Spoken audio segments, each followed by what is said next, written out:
Hi, welcome to Totally Guitars. I'm Neil Hogan, and this lesson is the first in the beginning lesson series. So if you don't know anything about the guitar, this is the place to start. What we're going to learn in today's lesson is the names of the notes on the guitar, how to play them, how to hold your hand, how to hold your fingers, so what your left hand is going to have to do to play notes, what your right hand is going to do, how to play notes with a pick, how to play notes with your fingers. Then we're going to learn about timing, rhythm, quarter notes, half notes, eighth notes, maybe. I think we're going to save eighth notes for the second lesson. And and then a time signature, what it means by 3/4 time, what it means by 4/4 time, things like that. Let's see, we're going to work on the natural scale, which is learning all the notes in first position on the guitar.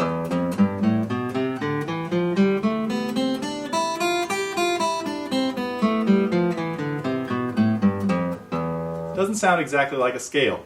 It's not. So I called it the natural scale, but we'll talk about why it's not a scale. It is all the natural notes in first position on the guitar. And then we're going to work on playing your first melody. Stick around and you can see what it is. Welcome to our beginning lesson series. Today we're calling this lesson Chords and Strumming 1. This is where you should start. If you don't know any chords and you don't know anything about strumming, that's where we're going to get you going today.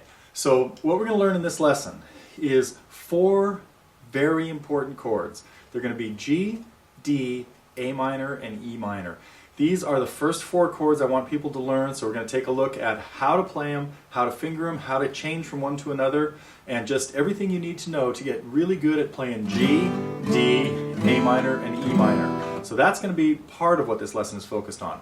We're also going to talk about strumming, working on strumming either with a pick. Let me get my pick here. Strumming with a pick, how to hold it, how to patterns to keep going, what the technique is, or playing with your fingers. I want people to learn, if you're more comfortable with your fingers, do it. If you're more comfortable playing with a pick, fine, either one.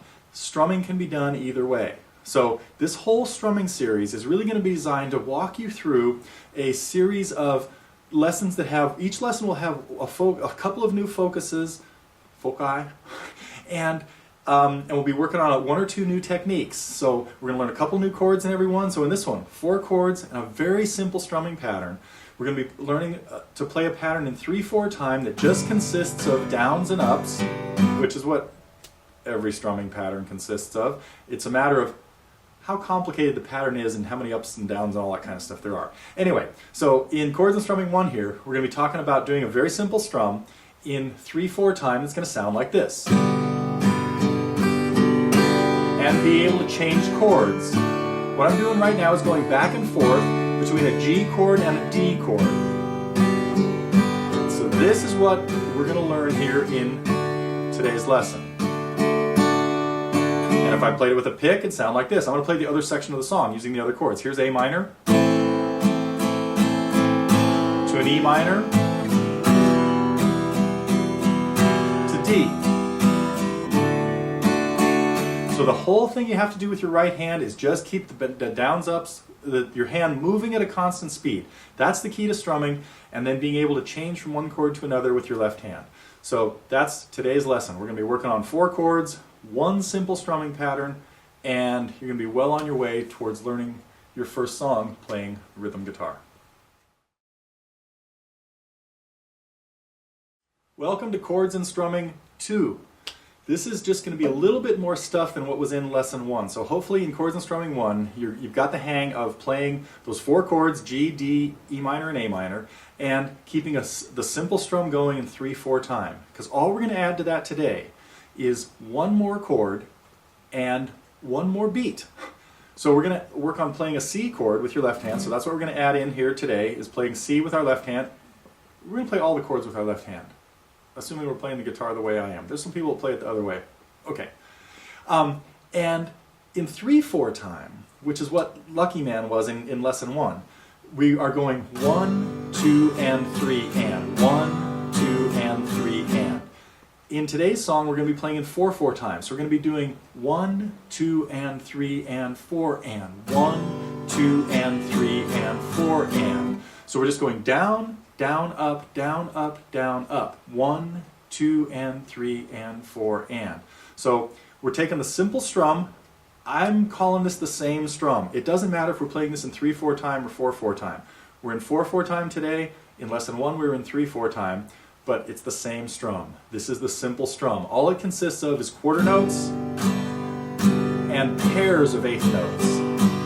So we'll talk more about that when we look at the right hand here.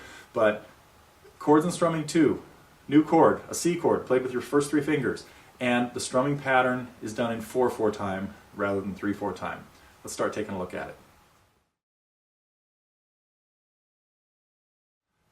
Hopefully you made it through the first 2 lessons in the chords and strumming series. We're in chords and strumming 3 now. Now, this is not going to be anything new in the strumming. We're working on a few more chords. We're trying to get up to our base rate of 8 important chords that you need to play with your left hand. We're going to add 2 to it today. So we're going to take a look at an A chord and an E chord, and we're going to throw in an A7, which is not one of the ones I consider one of the important 8, but it's very easy to play and it's helpful for the song. So we're going to add an A7 in as well, and then we're going to use D.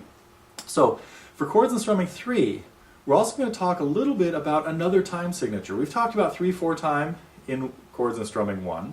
In chords and strumming 2, we talked about 4/4 time, which is sometimes frequently called common time. Another very common, actually the other really common time besides those 2, is called cut time. Now, cut time is very similar to common time. We're going to talk about that a little bit later in the lesson. So here we are, chords and strumming 3. We're going to learn a couple of new chords, A and E and A7. And we're going to put that together and play a really cool old folk song called Dark Hollow.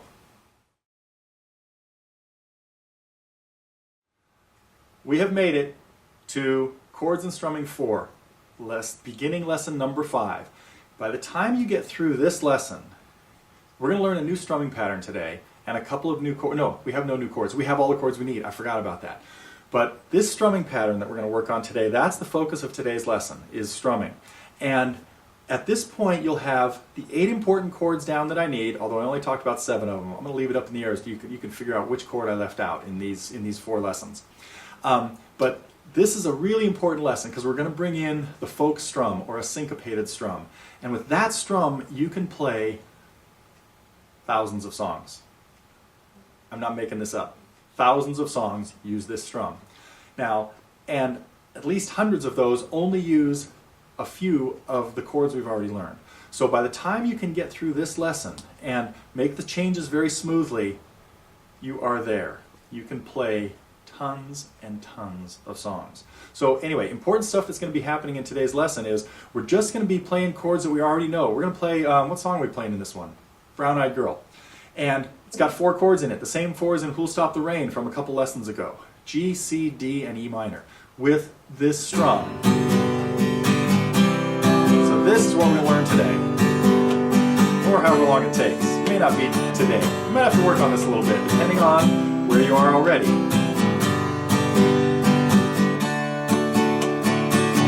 That's what we're going to be able to do. And when you can play that, and I can play this along with you, we're cooking. So let's take a look at what's going to happen in chords and strumming 4, and you are really getting there.